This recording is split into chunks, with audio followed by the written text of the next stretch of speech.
Olá, começa agora mais uma edição do Giro Nordeste. Estamos em Salvador, na TV Bahia.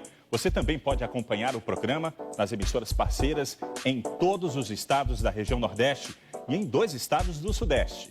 No Espírito Santo, pela TV Educativa e em São Paulo, pela TVT. E ainda por nossas redes sociais, YouTube, Facebook e Twitter.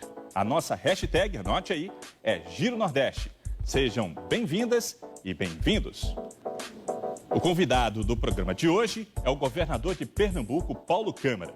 Bacharel em Ciências Econômicas e com mestrado em Gestão Pública. Ele está no 2º mandato à frente do governo de Pernambuco e é filiado ao PSB. Eu sou Walter Lima, da TV Bahia, e vão participar do programa de hoje em seus respectivos estados. Juliano Domingues, da TV Pernambuco, Evenilson Santana, da TV Aperipê, em Sergipe, Leonardo Marinho, da TV Ceará, Geandra Portela, da TV Antares, no Piauí, Marcos Saldanha, da Rádio Timbira, no Maranhão, Marcos Vital, da TV Universitária da Paraíba, Jorge Luiz, da TV Universitária do Rio Grande do Norte e Luiz Filho, da TVE Alagoas. Eu quero agradecer a todos pela participação. Vamos iniciar nossa rodada de perguntas aqui pela Bahia. Infelizmente, o Brasil deve ultrapassar a qualquer momento a triste marca de 140 mil pessoas mortas em função do novo coronavírus. O senhor, governador, inclusive, foi um dos mais de 4 milhões de brasileiros diagnosticados com a doença. Governador Paulo Câmara, o Brasil é o 2º país em número de mortes. Faltou tratar essa pandemia com mais seriedade no Brasil? Ou o senhor considera aceitável o que estamos vendo acontecer em nosso país? Seja bem-vindo ao Giro Nordeste. Obrigado, Walter. Obrigado a todos os demais entrevistadores. É uma honra estarmos tendo a possibilidade de conversar no programa Giro Nordeste e, ao mesmo tempo, tratar de uma questão tão séria, tão importante, que ainda está presente entre nós, que é a pandemia da Covid-19, a partir da chegada do coronavírus no Brasil. É muito importante a gente ressaltar que o trabalho ele é incansável, é um trabalho que começou, no caso de Pernambuco e em grande parte do Brasil, ainda no mês de março, onde nós, com a chegada do vírus e com a velocidade com que esse vírus se propagou, os estados, os municípios tiveram efetivamente que fazer um dever de casa importante, seja na compra de equipamentos de proteção individual para dotar nossas equipes de segurança, seja para ampliar a rede hospitalar com a instalação tanto de leitos de emergência como leitos de UTI, seja na busca, a partir da ciência, de quais eram e quais são as medidas necessárias para enfrentamento dessa pandemia. E tudo isso, efetivamente, num ambiente de muitas polêmicas, de muitas controvérsias, onde não houve, infelizmente, a unidade nacional no sentido de haver uma coordenação de um processo como esse. O Brasil é um país muito grande, 27 estados, mais de 5 mil municípios, e o desconhecimento de uma doença que tinha chegado no mundo todo e a falta de uma coordenação nacional foi muito prejudicial para o trabalho que precisava ser feito, para os esforços que precisavam ser realizados e para a conscientização também da população de que essa doença, como ela se mostrou, ela pode tirar as vidas, como já são mais de 140 mil óbitos no Brasil, aqui em Pernambuco, pouco mais de 8 mil óbitos, muitos óbitos no caso, uma situação realmente difícil.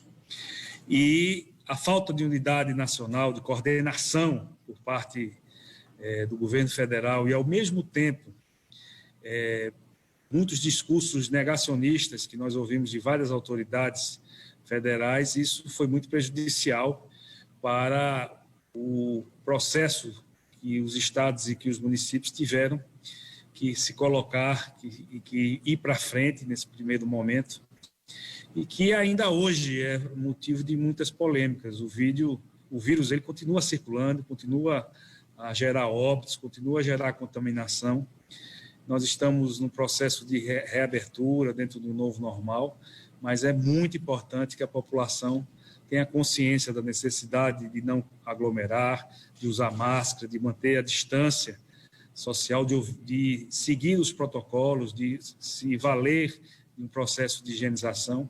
E a gente ainda vê muitas autoridades, principalmente no âmbito federal, sem dar o exemplo. Isso é muito ruim para um país que tem uma das piores taxas, uma das maiores taxas do mundo de contaminação, de óbitos, e que tem muito ainda que enfrentar ao longo desse processo. Então, realmente houve esse dificultador, que é um dificultador que ainda existe e que precisa e que é muito necessário que haja conscientização para que a gente continue trabalhando para evitar que vidas sejam perdidas.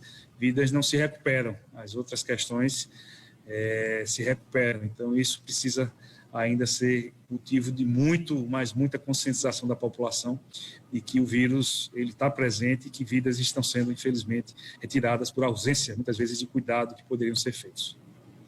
Muito obrigado, governador. A gente vai continuar aí por Recife mesmo, para a participação do nosso colega Juliano Domingues, da TV Pernambuco. Seja bem-vindo, Juliano. Obrigado. Olá, governador. Olá, colegas de bancada. A minha pergunta também continua nesse contexto, governador, do combate ao novo coronavírus, e vai no seguinte sentido. O ambiente de tomada de decisão por parte dos gestores públicos foi um ambiente ainda de muita incerteza, né? Ainda é um ambiente de muita incerteza. E aí eu gostaria de saber do senhor, numa avaliação agora retrospectiva, levando em conta principalmente o período de março para cá, dentre as ações realizadas, qual delas o senhor identifica como sendo fundamental e qual ação o senhor se arrepende de não ter tomado? Bom, Juliano, a retrospectiva, evidentemente, de março para cá e todo o aprendizado que os estados, que os municípios tiveram, mostram que foram necessárias medidas duras, foram tomadas. Eu acredito que nenhum governador deixou de tomar as medidas necessárias. Evidentemente que a forma que o vírus chegou no Brasil não foi de uma maneira uniforme, então alguns estados foram afetados mais fortemente no início, Pernambuco foi um deles, outros estados o vírus chegou a posteriori, mas as medidas iniciais, diante de tanto desconhecimento, de tanta falta de informação, e tantos exemplos que a gente vinha acontecendo no mundo, países como a Espanha, como a Itália, as cenas eram muito impactantes, como Nova York, a gente vendo a maior potência econômica do mundo, Estados Unidos, aqui do parte das Américas, tantas vidas também sendo retiradas, exejou dos estados que tomassem as medidas necessárias. Então, quando a gente fala da necessidade de restrições, de fechamento de escolas, de não autorização do comércio, apenas os essenciais, de realmente impedir a circulação de pessoas ao longo do processo.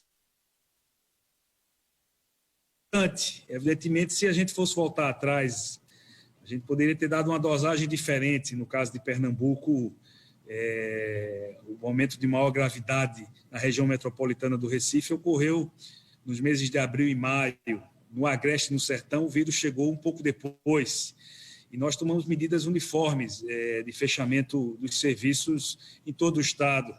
Isso poderia ser reavaliado se nós tivéssemos certeza da velocidade que esse vírus ia chegar em outras regiões de Pernambuco. Então, algumas dessas questões, evidentemente, se a gente tivesse o conjunto de informações anteriores, a gente teria tomado.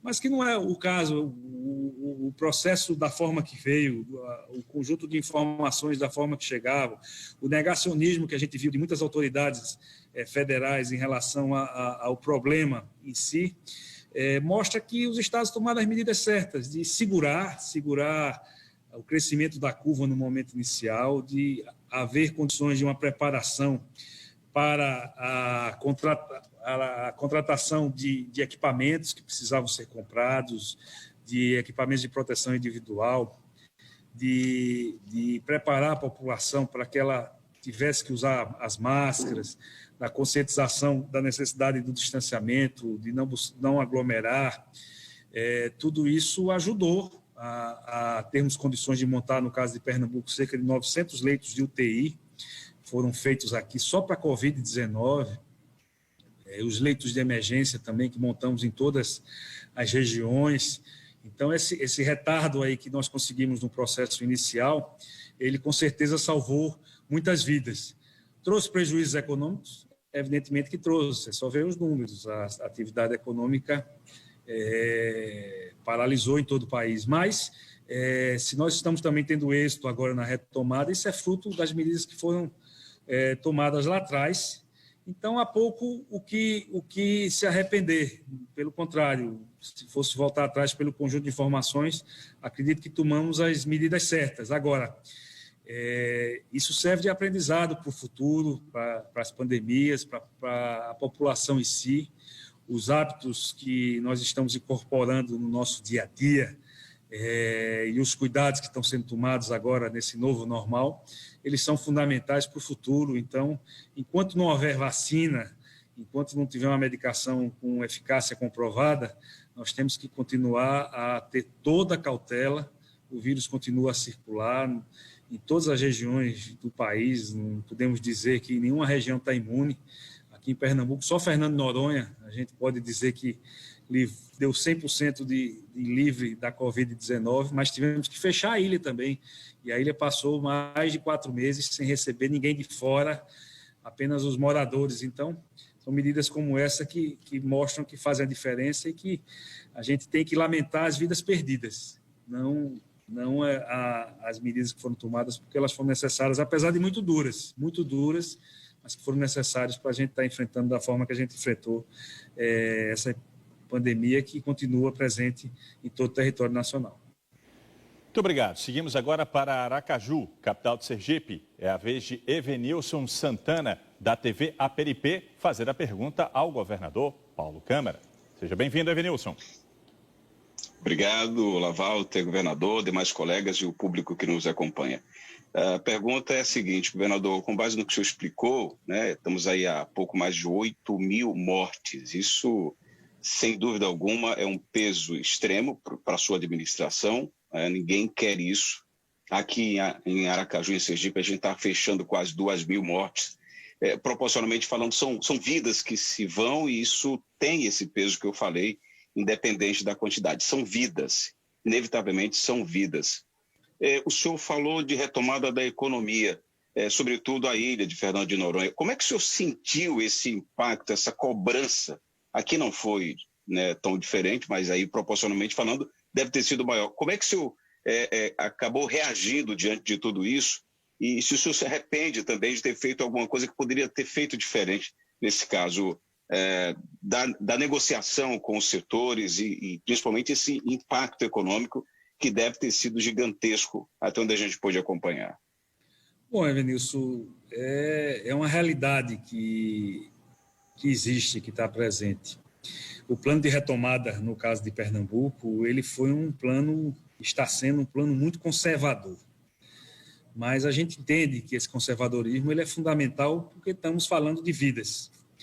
Então, tivemos todo o cuidado, desde o início, de sermos muito transparentes nesse processo, seja na forma de divulgação das informações, não escondendo nada, seja também no trabalho de divulgação de tudo que está sendo feito, todos os cuidados que são necessários. Quando se passa daquele pico que a maioria dos estados brasileiros espero que já tenham ultrapassado, no caso de Pernambuco, foram nos meses de abril e de maio, muita gente acha que acabou, que não existe mais, que dá para retomar com mais velocidade. E muitas críticas são recebidas de vários setores, de várias pessoas. E nós tivemos que receber as críticas, elas são necessárias nesse processo de escuta, de transparência, mas vamos incorporando isso dentro do que é possível. Em primeiro lugar, a ciência, ouvir as autoridades sanitárias. Isso é ponto inegociável de todo esse processo. E aqui em Pernambuco, colocamos isso como um valor maior. E segundo, ir adaptando ao plano de retomada, ao plano de convivência, na verdade, porque o vírus continua a estar existente, dentro do que é possível. Então, fizemos um plano de convivência conservador.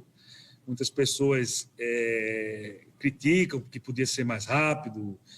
Nós anunciamos as escolas agora, o ensino médio vai retomar no mês de outubro. Muita gente achava que podia ter retomado em setembro. Quando nós já abrimos os restaurantes, colocamos limitações de horário, muita gente dizia que podia ser mais tarde, o comércio, o funcionamento de serviços. Mas hoje há uma compreensão também de que esse conservadorismo ele é necessário. A gente vê casos ocorrendo no mundo de algum retorno ao aumento de casos. Não como se pode se dizer uma segunda onda, nenhum país retroagiu aos piores momentos do início da pandemia. Mas tem países e cidades que os casos voltaram a aumentar. Isso a gente não quer em Pernambuco. A gente quer ter realmente uma diminuição contínua, consistente.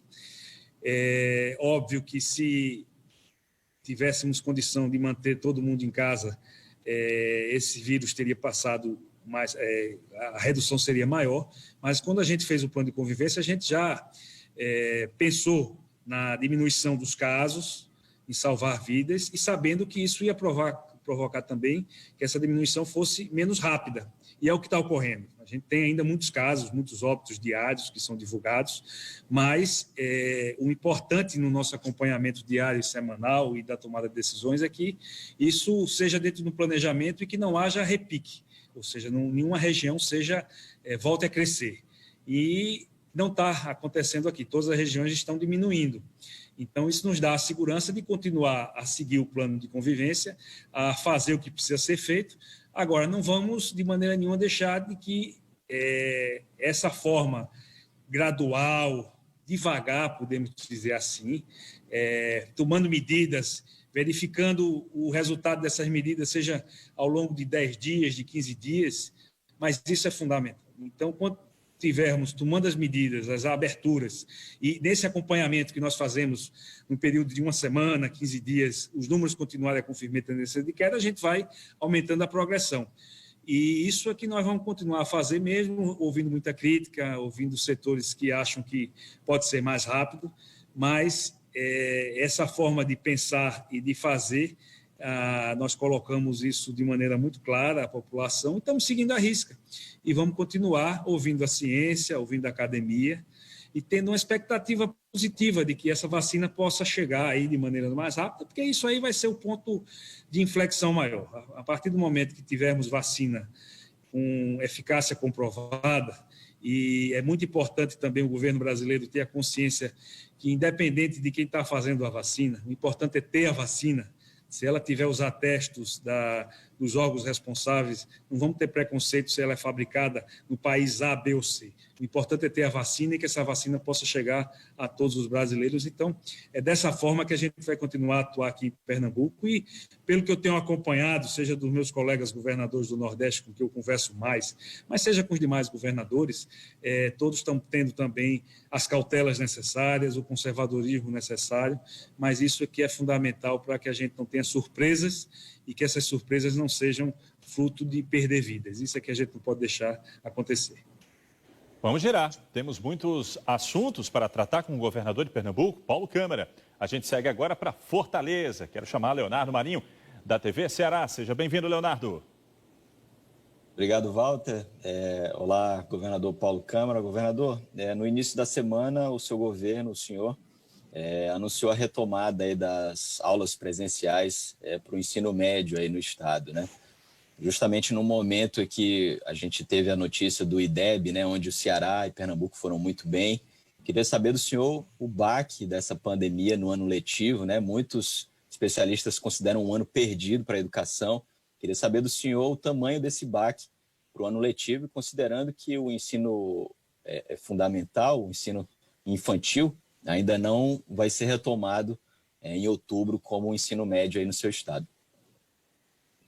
Bom, Leonardo, a educação com certeza é um grande valor e Pernambuco preza muito por uma educação pública de qualidade diante dos desafios que isso se impõe, né? E tanto Pernambuco como o Ceará têm conseguido fazer um trabalho de reconhecimento nacional justamente por planejamento, pela gestão, pela forma de saber que isso não se resolve um problema tão grave, de secular aqui no Brasil, de uma hora para outra. A gente precisa investir muito e Pernambuco, desde 2007, colocou a educação como o valor maior das políticas públicas e os resultados estão acontecendo. Quando a gente vê um ano de pandemia, mesmo com todo o esforço que a maioria dos estados fizeram de buscar colocar as aulas, disponibilizar as aulas para os nossos alunos de maneira remota, dar acesso a dados, né, a poder utilizar o celular, poder utilizar sistemas, aplicativos. Todos nós sabemos que a sala de aula é insubstituível nessa questão, né? A aula presencial ela ainda é o fator de aprendizado mais forte, porque mantém a concentração, mantém a disciplina, mantém uma rotina. Isso é muito importante, tanto para aspectos emocionais, aspectos sociais, de formação dos nossos jovens. E vamos ter um prejuízo aí, com certeza. Não dá para saber ainda a sua extensão, mas são 5 meses, 6 meses sem aulas. E mesmo com todos esses esforços que foram feitos, vai haver um prejuízo que nós vamos tentar ir atrás dele. Nosso sentimento é que com o retorno do ensino médio, que tem mais urgência no caso, até porque o Enem está marcado, no caso aqui da Universidade Pública de Pernambuco, nós temos um vestibular seriado, então, que começa com o primeiro ano do ensino médio, no segundo também faz prova e no terceiro ano é a prova final. Então, nossos alunos precisam voltar e ter um planejamento aí para poder fazer essas provas e recuperar realmente os prejuízos de estar parado há tanto tempo. E nós vamos correr atrás disso. Eu acho que é dever dos governadores, mais na frente dos prefeitos, quando a reabertura do ensino fundamental, ter uma priorização máxima na questão da educação, para que a gente possa ter esses meses recompensados e compensados da maneira satisfatória. Não adianta também cumprir carga horária sem os alunos aprenderem. É fundamental que a carga horária seja reposta com qualidade. E vamos fazer esse dever de casa, que cabe aos estados, que cabe aos municípios, no âmbito do ensino médio, no âmbito do ensino fundamental. Temos já um prejuízo aí muito grande diante da paralisia do Ministério da Educação nos últimos meses, né? Praticamente passamos esse governo do presidente Bolsonaro até hoje não apresentou caminhos para a educação, para a melhoria da educação no âmbito de uma coordenação nacional. Isso é fundamental. Então já há um prejuízo desde o início do ano passado, diante da ausência e da paralisia do MEC, e agora a pandemia, que os governantes, com planejamento, com gestão e com a retomada gradativa das aulas, vão ter que tirar esse atraso. Agora, também a pandemia nos deu condições de aprender um pouco esse universo das aulas remotas, né? Isso também é um ponto importante. Nós temos hoje aulas disponibilizadas na internet que vai suprir muitas vezes lacuna dos alunos que não vão retornar agora, muitas vezes até por opção, porque o retorno ao ensino fundamental ele é opcional aqui em Pernambuco. Ainda há muitos questionamentos de muitos pais, de muitos professores, até da academia em relação a isso. Então, optamos também pelo ensino opcional. Então, vamos ter essa convivência com o ensino remoto, e isso pode fazer também uma diferença para o futuro. O aluno saber que aquela aula que ele não entendeu bem presencialmente, ele vai ter ela gravada já, disponível, né? Então, a pandemia, nesse aspecto, também nos deu um banco de dados aí, de matérias de aulas, que pode ser fundamental e de ajuda importante para o reforço que a gente vai precisar cumprir mais na frente, diante desses 6 meses de paralisia. Obrigado mais uma vez, governador. Quem está assistindo ao Giro Nordeste pode fazer perguntas e comentários nas nossas redes sociais, YouTube, Facebook e Twitter. Vamos seguir agora para Teresina, capital do Piauí, para falar com Geandra Portela, da TV Antares. Seja bem-vinda, Geandra. Obrigada, Valder Lima. E saudações aí aos demais colegas jornalistas de bancada, a todos que nos acompanham e ao nosso convidado de hoje, governador do Pernambuco, Paulo Câmara. Governador, com essa retomada, continuando no assunto da educação, com essa retomada das aulas presenciais, surge em cena outra preocupação, que é a propagação da síndrome inflamatória multissistêmica pediátrica, que vem aí acometendo crianças e adolescentes e está associada à Covid-19. Com essa retomada, como é que o governo vem trabalhando algumas ações para combater uma possível disseminação desse problema, desse outro problema de saúde pública? Bom, Geandra, a retomada ela é fruto de um amadurecimento das aulas de convivência também com essa nova realidade, né? Então, nós estamos iniciando, por exemplo, o ensino médio, que são já jovens, né, uma faixa etária entre 14, 18, 19 anos no máximo, aí em média, né? Então é um público que já se cuida melhor, ou seja, já é mais fácil, já entendem que dos perigos efetivamente desse vírus. A capacidade de testagem ela é fundamental nesse processo de retomada, então o estado de Pernambuco também está preparado para testar, já vem testando mais, mas vamos estar com uma preparação muito forte nos testes dos nossos alunos, dos nossos professores e de todos que vão estar presentes na retomada das aulas. A capacidade de testagem, ela multiplica por 10 aqui no que nós tínhamos antes da pandemia, que nós temos hoje. Nós temos, na verdade, criamos e fizemos um investimento muito forte nessa questão do nosso laboratório público, justamente pensando em todos esses processos de retomada que são necessários. E todos os cuidados estão sendo feitos, ou seja, os alunos vão voltar às escolas, mas não tem mais aquela quantidade de pessoas dentro da sala de aula, então o distanciamento é necessário dentro da sala de aula, então isso vai fazer uma diferença no aspecto do contato. Os horários, nós também vamos trabalhar nisso, não vai ter mais aqueles grandes encontros na hora do recreio, isso vai ser muito bem trabalhado, seja também nas horas de refeição. Pernambuco tem mais de 60% dos seus alunos em escolas de rede de tempo integral.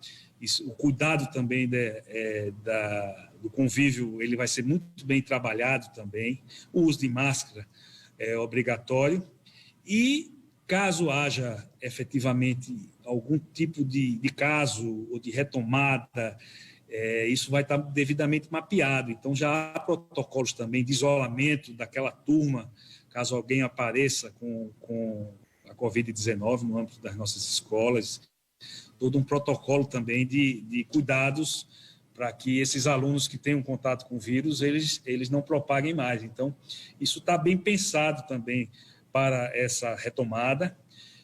Como eu falei na pergunta do Leonardo, a gente vai manter esses dois tipos de forma de ensinar, vai voltar ao presencial, mas também muita coisa vai precisar continuar sendo vista pelo remoto, até porque a carga dentro das escolas não vai poder mais ser como era anteriormente, salvo estruturas que comportem, né, ter alunos distanciados com 1,5 metro e que caibam todos na sala, mas isso não vai acontecer na maioria das escolas. A maioria vai ter realmente redução de carga, ou seja, um aluno vai passar uma semana estudando presencial, a outra semana remoto, e quem não estava presencial naquela outra semana vai estar, então vai ter esse revezamento. E olhar realmente essas síndromes. Pernambuco já tem pesquisado desde o primeiro caso que está acontecendo, essa correlação com a Covid, até por isso que também foi um dos fatores da gente não estar retomando nesse primeiro momento o ensino fundamental, né, nem a educação infantil. Então, vamos ter também um aprendizado aí com essa retomada das aulas, e isso vai servir também para as outras retomadas que vão surgir. Então, eu espero realmente que a gente possa continuar nessa trajetória de decrescimento do número de casos, com todos os cuidados, mas eu sempre tenho colocado aí todo o processo de reabertura dentro do plano de convivência.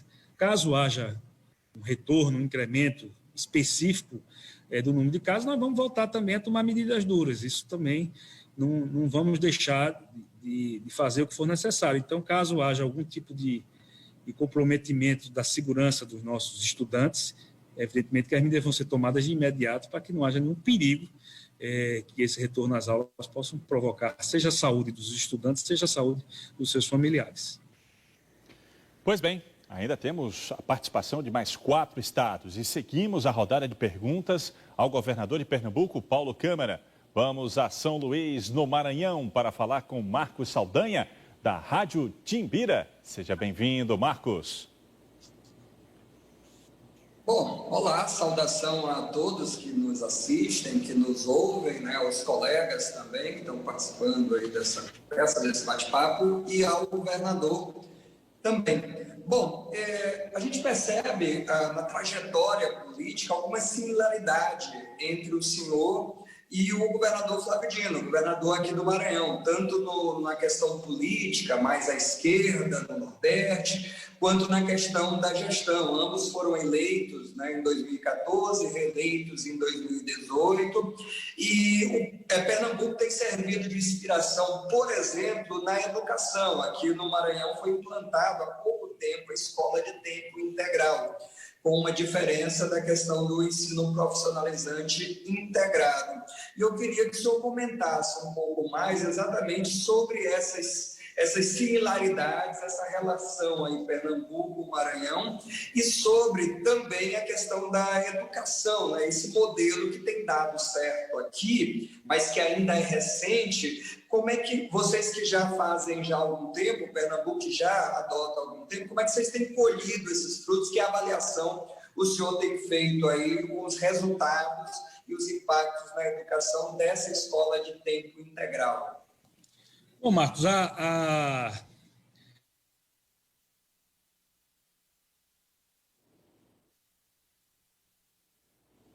A gente já retoma o bate-papo com o governador. Tivemos um probleminha, se não, vamos verificar aqui rapidinho se o governador já está aí tudo certinho com a conexão. Lembrando que o Giro Nordeste tem a participação do telespectador através das nossas redes sociais. Você pode interagir com a gente na hashtag Giro Nordeste. Voltamos agora com o governador Paulo Câmara. Ele vai retomar a resposta à pergunta feita pelo nosso colega, o Marcos Saldanha, da Rádio Timbira do Maranhão.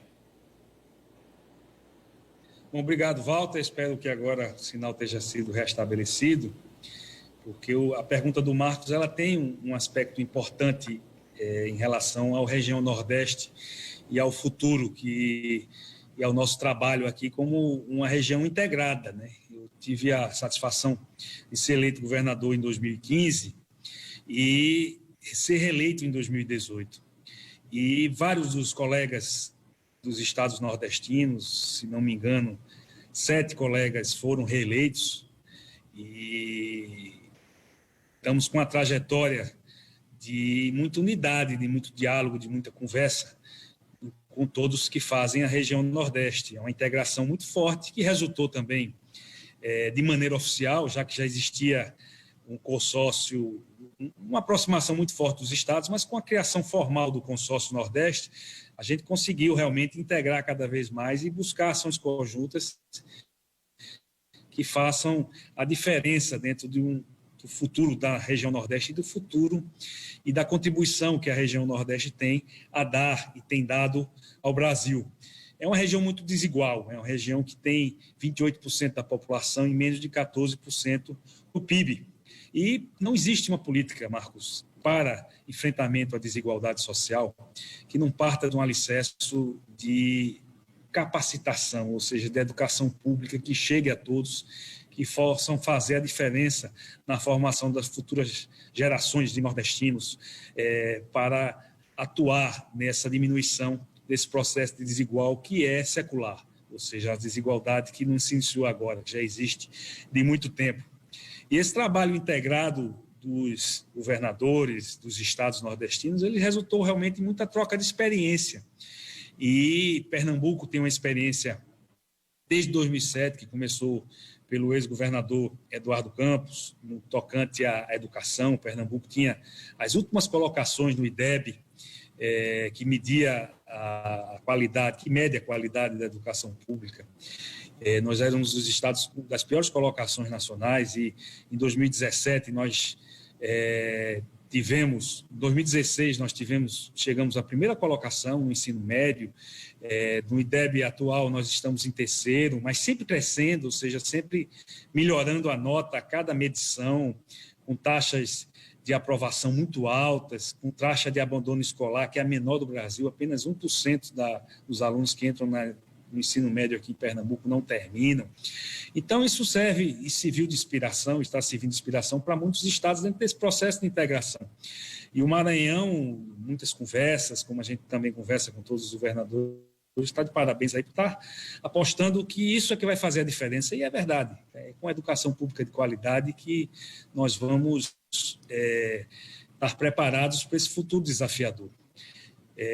A pandemia, nesse processo de integração, também ajudou, e nós verificamos, com base nisso, que essa troca de experiências é fundamental. Então, nós estamos enfrentando essa pandemia, os estados nordestinos, também com muita conversa, com muita troca de experiência, com muita reunião, com muita integração nesse processo. E a educação ela vai fazer a diferença, com certeza, na saída, na melhoria dos indicadores regionais. O Nordeste tem muito que melhorar ainda na educação. Nós temos situações exitosas, podemos dizer assim, em Pernambuco, no ensino médio, no Ceará, na educação, no ensino fundamental. Nós, inclusive, estamos fazendo um trabalho aqui de alfabetização das nossas crianças, a partir de uma experiência que o Ceará teve também. Então, essa integração e essa troca de experiências que pode fazer muita diferença no futuro, porque o Nordeste tem um potencial enorme.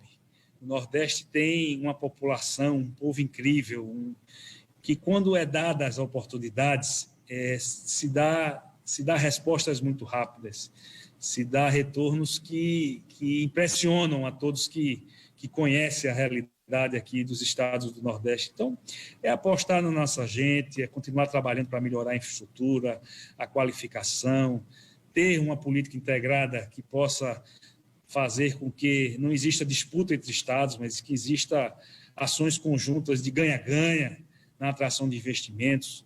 Isso o consórcio tem se concentrado e isso com certeza vai dar muitos frutos. Agora, a base, não tenham dúvida, é a educação de qualidade. É com a educação de qualidade que a gente vai melhorar os problemas de segurança, é com a educação de qualidade que a gente vai melhorar a questão da saúde pública, a empregabilidade. Os desafios do futuro partem dessa base da educação. Então, eu acredito também que todos os estados do Nordeste e muitos governadores têm visto os bons exemplos, seguido os bons exemplos, e isso vai fazer uma diferença muito grande. E a população está reconhecendo o nosso trabalho a partir das aprovações que a gente vê acontecendo em cada estado. Continuamos com as perguntas para o governador Paulo Câmara. Vamos girar. Agora é o momento de seguir para João Pessoa, onde está o outro Marcos, o Marcos Vital, da TV Universitária da Paraíba. Seja bem-vindo, Marcos. Obrigado, Walter. É um prazer mais uma vez estar aqui com todos vocês.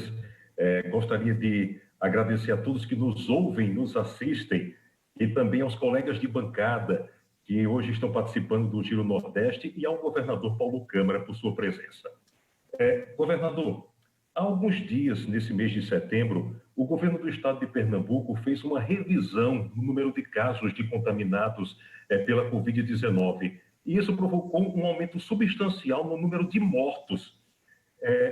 Essa recontagem, o que é que provocou? Qual foi o motivo que levou a essa recontagem? Por que ela foi feita? Quais foram os critérios utilizados? E a que o senhor atribui esse aparecimento de um número maior de óbitos? Bom, Marcos, é uma pergunta importante, até porque uma das grandes preocupações desde o início desse processo de pandemia aqui em Pernambuco é a transparência, ou seja, nós tínhamos no início que montar todas as estruturas como foi montadas, leitos de UTI, estruturas em cada região do estado para as pessoas terem em cada macro-região condições de serem tratadas sem precisar de percorrer grandes distâncias, a compra dos equipamentos de proteção individual, os medicamentos, a contratação de profissionais de saúde, como foi feito, a ampliação da capacidade de testagem, porque a corrida inicial foi muito grande também para que as pessoas queriam saber se estavam com vírus, se aquele sintoma que eles estavam era Covid, se não era, qual eram os cuidados. Então, nós tivemos muita atenção nesse processo, dentro das limitações. No início, nós testamos quem estava com sintomas aparentes, ou seja, os casos sintomáticos, e testamos e orientamos todos os testes a acontecerem para os falecimentos que ocorriam no estado, os óbitos que vinham ocorrendo, dentro do conceito do CIRAG, né, da questão da respiração, da síndrome respiratória aguda grave. E isso foi feito. A nossa vigilância ela foi muito ativa. Ela procurou estar presente em todas as regiões, em todas as cidades, não deixar nenhum caso passar.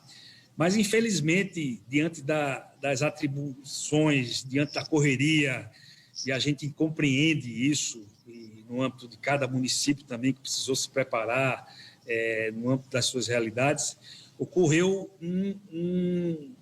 um atraso, muitas vezes, na alimentação dos dados. Não em se testar, não em se fazer realmente o diagnóstico adequado, preciso, de registrar o óbito com o diagnóstico preciso, mas de registrar os sistemas. E vendo, principalmente, quando os números começaram a diminuir aqui no estado, a partir do mês de junho, a partir do mês de julho, e no mês de agosto foi identificado realmente que muitos casos de óbitos que foram diagnosticados com a Covid-19, eles não estavam registrados nos sistemas de muitos municípios. Então, precisamos fazer esse processo de registro, da transparência, isso é fundamental. Então, a gente ainda tem casos, como o exemplo de hoje, que tivemos 28 casos de óbitos anunciados no dia de ontem, né, que é anunciado no dia de hoje, mas desses 28, 19 eram do mês de setembro e algum resíduo de agosto, e ainda apareceu casos ali, 3 ou 4 de julho, de junho. Então, aconteceu isso em determinado momento, prejudica a estatística, né? Porque o ideal da estatística é que se divulgue os óbitos ocorridos no dia anterior ou no mais tardar, na semana anterior, dentro de uma previsibilidade aí do mês, né? E a gente ainda tem um resíduo aí de meses anteriores, diante do incremento que foi, e a gente agora espera que não ocorra mais, para que esses números mostrem efetivamente uma realidade mais presente. Por outro lado, também, a gente tem dito isso, explicado isso à população, porque para não parecer também uma falsa impressão que está aumentando o número de óbitos, não é isso, está diminuindo mais um acúmulo.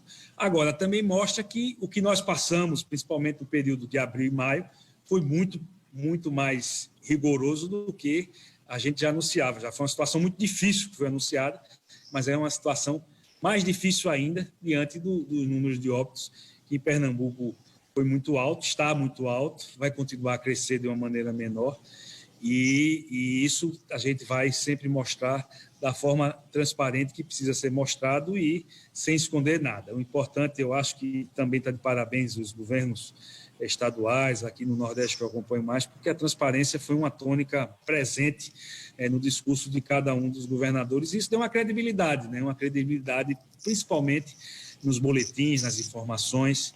Se nós não tivéssemos tido essa capacidade de credibilidade de informações e de mostrar para a população que precisava ser feito, essa confusão que foi criada por esse negacionismo que a gente viu em muitos setores da sociedade ocorrer, poderia ter ocasionado muito mais vidas perdidas do que efetivamente ocorreu.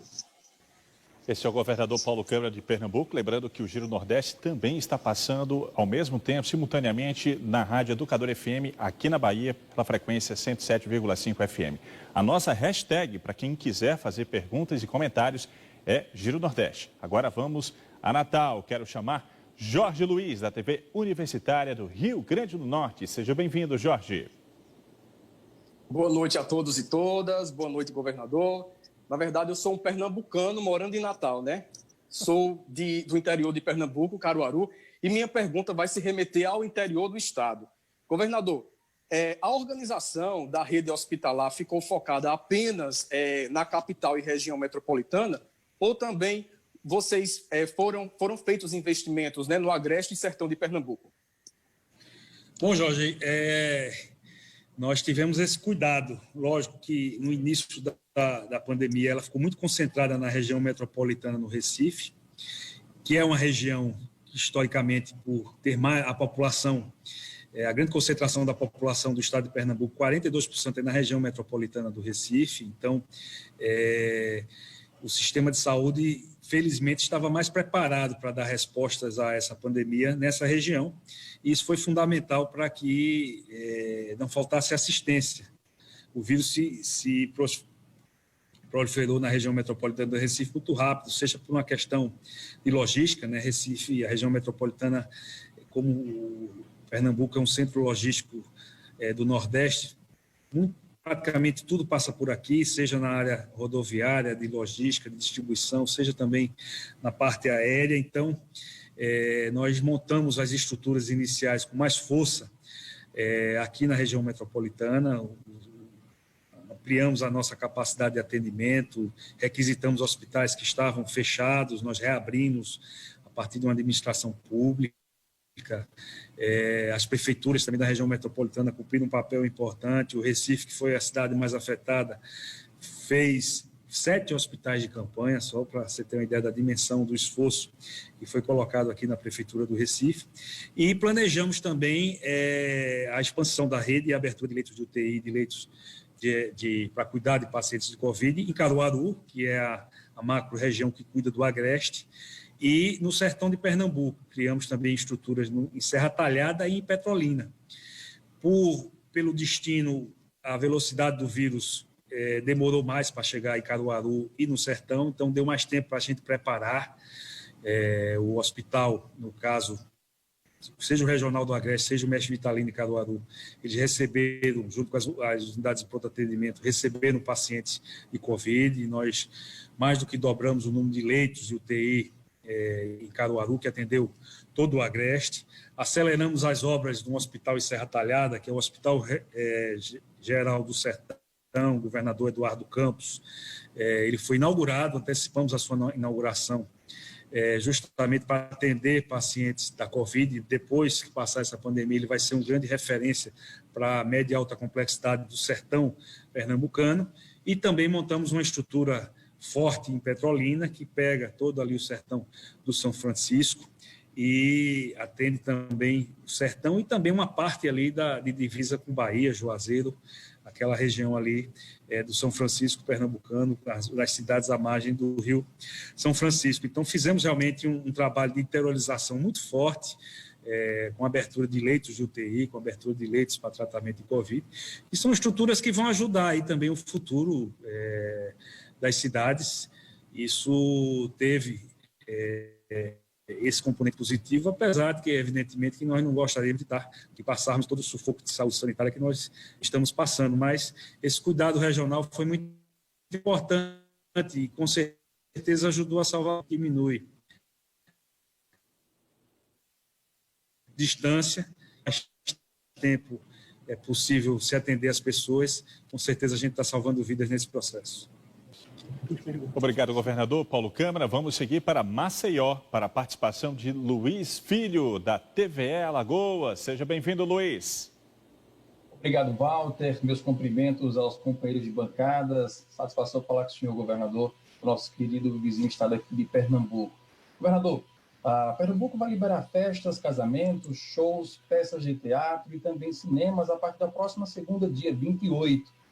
Eu gostaria de saber quais são as regiões onde essas atividades serão permitidas. E, além disso, também, Fernando de Noronha vai passar a receber todos os turistas a partir de 10 de outubro, inclusive aqueles que ainda não tiveram Covid. Em ambas as situações, haverá protocolos a ser seguidos? Se haverá, quais são eles, governador? Bom, Luiz, essa retomada dessas atividades, elas vão em consonância realmente ao plano de convivência que nós fizemos. São reaberturas de setores de maneira experimental nesse primeiro momento, né, porque nós estamos permitindo concentrações até 100 pessoas em ambientes que essas 100 pessoas representem no máximo 30% da capacidade. Então, não é 100 pessoas num ambiente que cabe só 100 pessoas. Um ambiente que só cabe 6 pessoas, só vai ser permitido 30 pessoas com distanciamento de 1,5 metro, pelo menos, entre uma pessoa e outra, uso de máscara e todo um processo de higienização, tanto em entradas como saídas e ao longo dessas estruturas.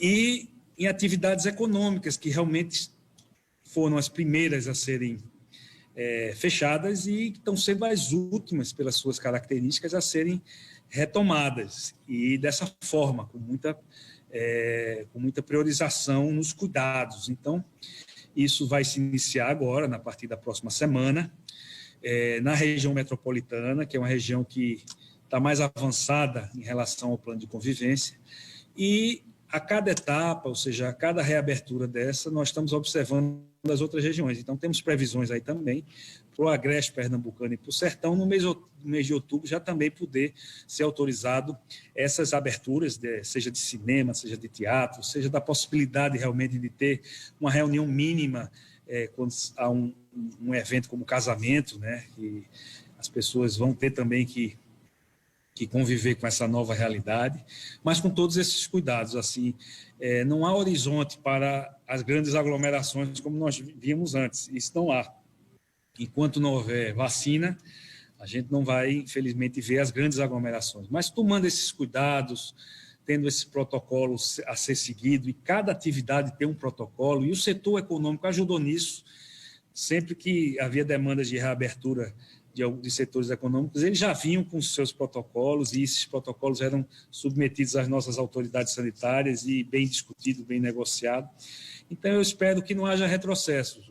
Isso é todo o trabalho. A gente está permitindo essas reaberturas e espero que continue nesse processo de diminuição do grau de contaminação aqui em Pernambuco, porque se houver algum tipo de retrocesso, infelizmente também são esses setores que aglomeram mais, ou seja, que têm a essencialidade em termos de aglomeração, que a gente possa, vai ser os primeiros a retroagir, caso haja aumento também. Então, são cuidados muito importantes que a gente tem colocado isso também, né? Então, estamos reabrindo Fernando de Noronha.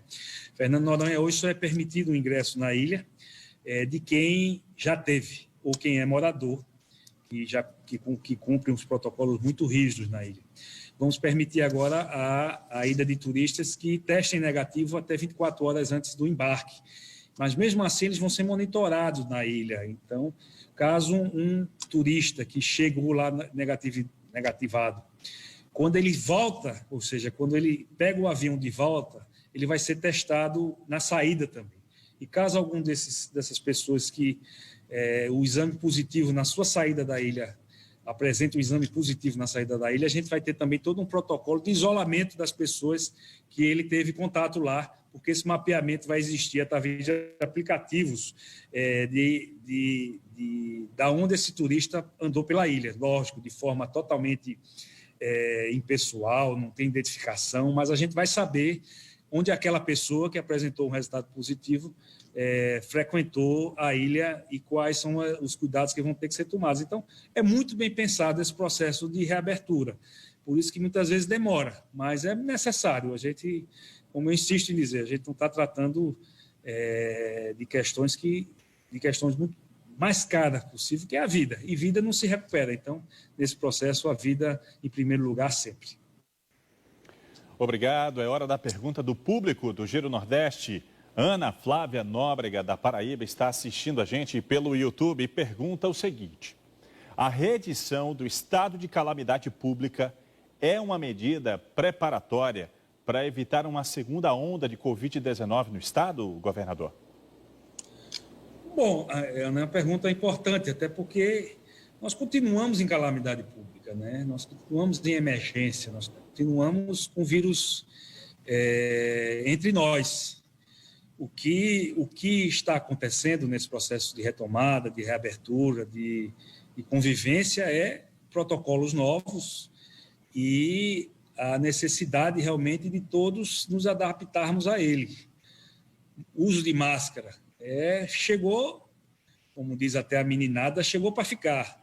Então, enquanto não houver vacina, todos nós vamos ter que usar máscaras. Não tem mais aquelas aglomerações sem sentido. Não vamos permitir isso. Não é em termos sanitários permitido as pessoas estarem juntas, sem a distância, sem ter máscara, sem ter um processo de higienização, sem ter um protocolo. Então, não há de que se falar. Em todo o processo de retomada, a gente enfatiza muito isso. Não há de falar que a situação está boa, que a situação não tem mais risco, que não há mais calamidade. A calamidade existe, a situação de emergência continua. Os cuidados têm que ser sempre necessários, não tem o que baixar a guarda. A população precisa realmente entender, porque, infelizmente, óbitos ocorrem diariamente. E enquanto houver óbitos diários com Covid-19, ou qualquer outro tipo de epidemia, qualquer outro de vírus, nós não podemos baixar a guarda e não podemos admitir que se passe uma falsa impressão de que a situação está sob controle, porque não está ainda. A situação ainda exige muito cuidado, muito protocolo, muito processo realmente que as pessoas vão ter que entender a necessidade de continuar com eles. Governador, estamos quase no final do programa de hoje. Gostaria de agradecer a participação do senhor, o governador de Pernambuco, Paulo Câmara. Se quiser fazer suas considerações finais, governador, nós temos 1 minuto para que o senhor fique à vontade aí dentro desse tempo. Bom, eu quero agradecer, Walter, a oportunidade, a todos que fazem o Giro Nordeste, agradecer a todos os entrevistadores, dizer que a gente teve nesse processo de pandemia um aprendizado conjunto muito importante, seja o poder público, seja a população. Eu acredito que os órgãos de comunicação eles foram fundamentais nesse processo, informando da forma correta, muitas vezes com notícias muito duras a serem divulgadas, mas necessário. E isso, com certeza, também ajudou nesse processo de salvar vidas que nós enfrentamos e que ainda vamos enfrentar. É uma guerra realmente, batalhas estão sendo vencidas, mas essa guerra ainda existe.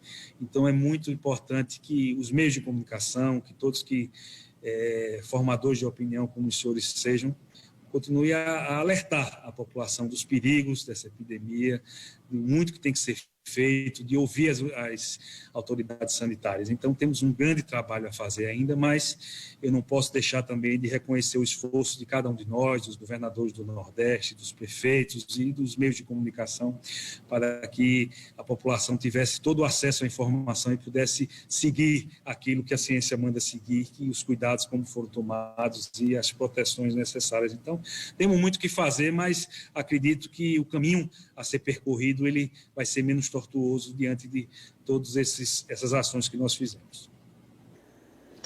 Obrigado mais uma vez, governador Paulo Câmara. Desejamos aí muito sucesso nesse trabalho, nesse estado que eu tenho uma relação muito carinhosa. Vivi 18 anos em Pernambuco, então conheço um pouco da realidade do povo pernambucano. E o Giro Nordeste está terminando. Eu quero agradecer também aos comunicadores. Juliano Domingues, da TV Pernambuco. Evenilson Santana, da TV Aperipê, em Sergipe. Leonardo Marinho, da TV Ceará. Geandra Portela, da TV Antares, no Piauí. Márcio Saldanha, da Rádio Timbira, no Maranhão. Marcos Vital, da TV Universitária da Paraíba. Jorge Luiz, da TV Universitária do Rio Grande do Norte. E Luiz Filho, da TVE Alagoas. Muito obrigado também a vocês que acompanharam o Giro Nordeste. A gente volta na semana que vem e o convidado é o cantor Chico César. Até lá.